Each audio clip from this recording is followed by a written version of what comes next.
Experiencing no internet on your T-Mobile hotspot? Here's a quick rundown of the most common causes and how to fix them. First, ensure your SIM card is correctly activated and your data plan is active. Check your signal strength. You need at least -100 dBm for stable LTE connectivity. The most frequent culprit is incorrect APN settings. For T-Mobile, the standard APN should be fast.tmobile.com with blank or guest for username password on some plans. You can verify this in your device settings or the T-Mobile app. A manual reset might be necessary, especially after firmware updates.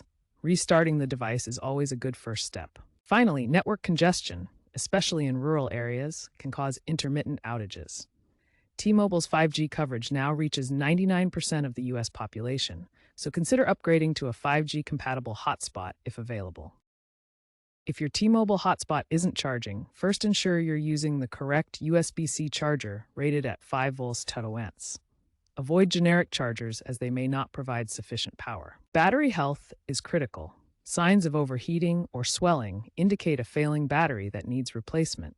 The lithium-ion battery typically lasts 500 to 1,000 charge cycles.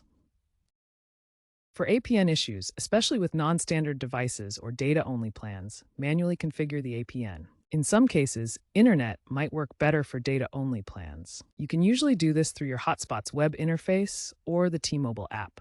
Check T-Mobile's support pages or forums for specific APN settings related to your plan. Firmware updates can sometimes reset APN settings, so double-check after each update.